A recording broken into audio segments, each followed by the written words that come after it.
Morbid Facts about the cast of Stranger Things, Part 1. Before playing Vecna, Jamie Campbell Bower spiraled into heroin addiction and said he was 1 week away from dying. He's talked about waking up in places he didn't remember, overdosing, and losing control of his life. He eventually entered rehab, got sober, and described the experience as surviving the darkest years of his life. Before Stranger Things made him famous, Joe Keery survived a serious car accident that easily could have killed him. The car flipped and was completely wrecked, and he later said he only walked away because the airbags deployed at the exact right moment. The crash left him shaken for years, realizing how close he'd come to death before anyone knew his name. Gaten Matarazzo was born with cleidocranial dysplasia, a condition so rare it affects less than 1 in a million people. It left him without collarbones, caused severe skull and dental abnormalities, and forced him into repeated surgeries to expose impacted teeth and install prosthetics. The condition itself can cause brittle bones, dangerous airway problems, and lifelong complications. Before Stranger Things, he was rejected from audition after audition for his appearance, but the show ultimately wrote his real disorder into Dustin's character, and Gaten now uses his platform to raise awareness for those living with CCD. In 1957, 2 young sisters in England, Joanna and Jacqueline Pollock, were killed instantly when a speeding car suddenly struck them during their walk to church. Their parents were shattered by the loss, but a year later they had twin daughters, Jillian and Jennifer, who as they grew began showing strange overlaps with the former girls' lives, recognizing toys they'd never seen, describing places they'd never visited, and developing an intense fear of cars. Jennifer was reportedly even born with birthmarks in the same locations as Jacqueline's. The memories eventually faded, but the Pollock twins became one of the most cited cases in discussions of childhood reincarnation, with some people believing it was true reincarnation, and others arguing it was grief, suggestion, or outright coincidence. A 6-year-old boy from Missouri was subjected to a staged kidnapping orchestrated by his own family to teach him a lesson about stranger danger. Police say an aunt's coworker lured him into a truck, told him he'd never see his mother again, and threatened to nail him to the wall of a shed. When he started sobbing, the man showed him a handgun and ordered him to stop crying. Investigators say he tied the boy's hands and feet, covered his face, and drove him around for hours while the child begged to go home. Once back at the house, relatives brought him into the basement and kept the act going, lecturing him about strangers while he was still terrified and restrained. Multiple adults were later charged after authorities said the ordeal caused genuine trauma, inflicted by the very people meant to protect him. In October of 2015, 21-year-old Dutch medical student Sophia Coutier vanished while on a Ugandan safari after stepping away for a bathroom break just a short distance from her lodge. About 3 weeks after she disappeared, searchers found her belongings in eerie condition. Her purse and one shoe neatly placed on the ground, while the other shoe was never recovered, scraps of her fabric tied to branches like trail markers, and her underwear bizarrely hanging 15 feet high in a tree. No blood, remains, or sign of a struggle were ever found, as authorities quickly wrote it off as a wild animal attack, though experts noted that predators don't hang underwear in trees or arrange items so deliberately. Her mother has spent years fighting the official explanation, describing how it felt like the earth had simply swallowed her up, since not even a single fragment of a bone has ever been recovered. Nearly a decade later, Sophia's disappearance remains one of Africa's most haunting safari mysteries. The crimes of Gary Hidnick were so horrific they inspired the character Buffalo Bill in The Silence of the Lambs. In 1986, Gary turned his Philadelphia home into a dungeon of unspeakable horrors. He abducted 6 women, chaining them in his basement pit where they endured beatings, sexual assault, starvation, and even being forced to torture each other. 2 women were killed during the ordeal, and in one of the most grotesque acts, Hidnick dismembered a victim, ground up parts of her body, and fed it to the other prisoners. While he carried out these atrocities below ground, he held church services upstairs as if nothing were wrong. Hidnick's twisted plan, according to his lawyer, was to impregnate multiple women in hopes of creating what he called a perfect race. His crimes came to light in 1987 when one captive escaped and alerted police. Hidnick was sentenced to death and executed by lethal injection in 1999, becoming the last person ever put to death in the state of Pennsylvania.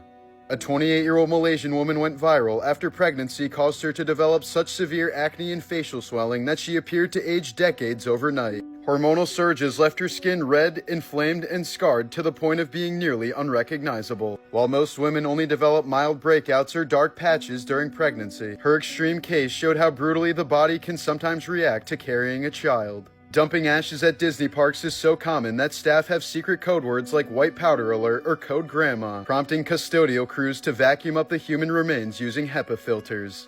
Holyland USA in Waterbury, Connecticut was once a popular religious theme park that drew thousands of families until its closure in the 1980s, after which it fell into decay. In July of 2010, the abandoned site became the setting for tragedy when 16-year-old Chloe Ottman was strangled to death right underneath the park's giant cross by 19-year-old Francisco Cruz after rejecting his sexual advances. Cruz hid her body on the property, later confessed, and was sentenced to 55 years in prison, forever tying the park's crumbling ruins to one of Connecticut's darkest crimes. Babe Ruth, baseball's greatest legend, lived a life steeped in excess and tragedy. Orphaned at just 7 when his parents abandoned him to a reform school, his only real father figure was a strict monk who taught him baseball. Years later, his real father died during a bloody street fight, cracking his skull on a Baltimore curb. As Ruth rose to fame, his bottomless appetite for hot dogs, whiskey, and women wrecked his health, earning him syphilis rumors in a near-death collapse in 1925 that newspapers dubbed the bellyache heard around the world, after he allegedly gorged on a dozen hot dogs and beers in one sitting before collapsing. In his final years, Babe's booming voice was silenced by a rare and brutal throat cancer, leaving him unable to eat or speak before it finally killed him at just 53 years old. When his body was laid out in Yankee Stadium, more than 77,000 fans piled past his corpse in the house that Ruth built, saying goodbye to a baseball legend who was ultimately undone by his own appetites.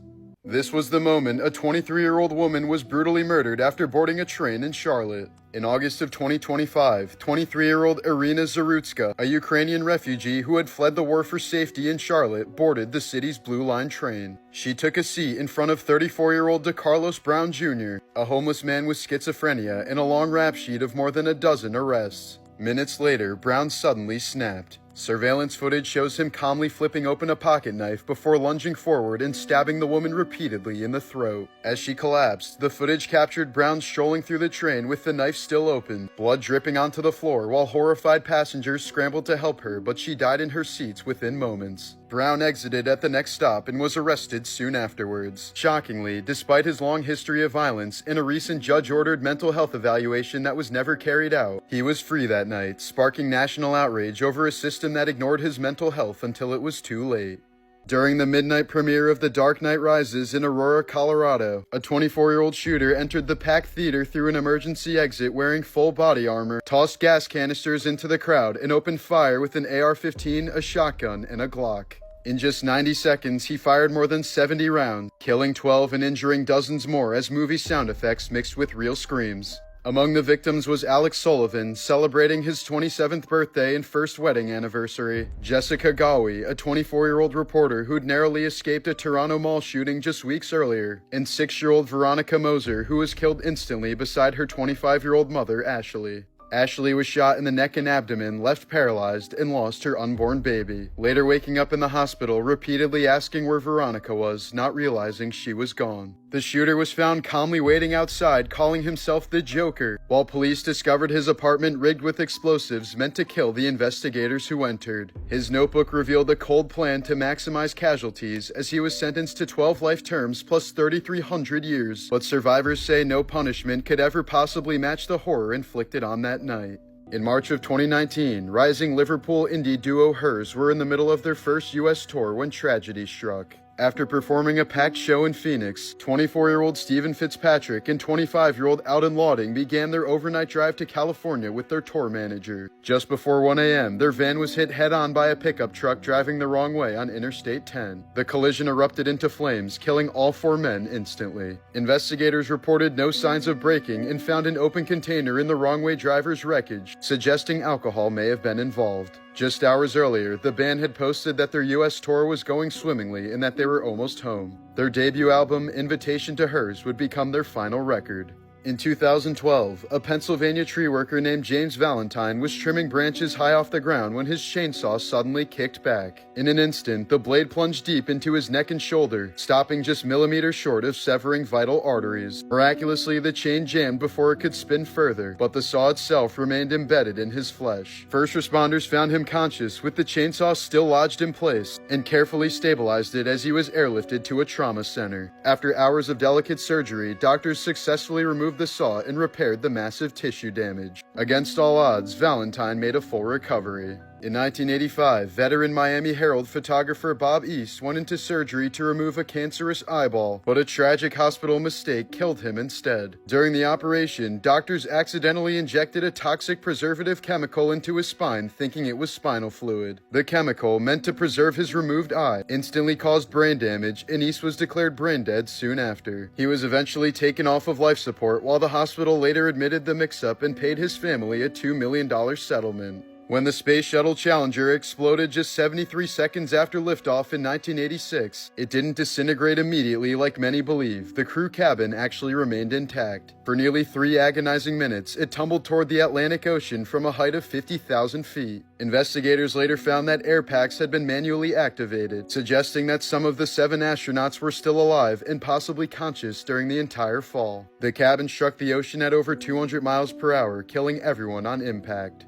In honor of Jane Goodall, these are the most bizarre and disturbing behaviors ever observed in chimpanzees. In 2008, a chimpanzee from Zambia named Julie was spotted with a strange new habit. She would stick a piece of grass in her ear and just leave it there. It served no purpose for food, grooming, or communication. But soon enough, other chimps in her group began copying her, as researchers eventually realized this was the first fashion statement ever observed in the wild. Lucy the chimpanzee was raised from birth to believe she was a human. She learned to sign over 250 words in American Sign Language, but also picked up some rather disturbing human habits. Lucy developed a taste for gin, spent time flipping through Playgirl magazines, and even used a vacuum cleaner to masturbate. When she became too difficult to control, researchers released her into the wild, but years later her body was found mutilated, most likely killed by poachers. Azalea the chimpanzee lives in a North Korean zoo and has been known to smoke a pack of cigarettes per day. She's learned to use a lighter and can even light one cigarette with the burning end of another. In Uganda, scientists observed young chimpanzees caring for sticks and rocks as if they were children caring for dolls. They cradled them, carried them into nests, and treated them as if they were babies. The eerie implication is that chimps, like humans, may be capable of imagination and symbolic play. In 1997, a chimpanzee named Santino stunned researchers with his violent planning at a Swedish zoo. Each morning, while calm, he gathered stones and stacked them in hidden piles around his enclosure. Later in the day, when he became agitated, he used those piles to launch surprise attacks on zoo visitors. It was the first clear evidence that an animal had deliberately prepared for future violence. In 1999, 23-year-old Fan Man Yi of Hong Kong was kidnapped by a loan shark and 2 accomplices after stealing a small sum of money. For over a month, she was held captive in a Sim Sha Sui apartment, where she was beaten with metal bars, burned with melted plastic, forced to smile through torture, and subjected to humiliating commands until she finally died from her injuries. Her killers then dismembered her body, boiling the remains, and sewing her skull into a large Hello Kitty mermaid doll. The crime only came to light when a teenage accomplice confessed, claiming she was being haunted by Fan's ghost, leading police to one of the most horrifying discoveries in Hong Kong's history.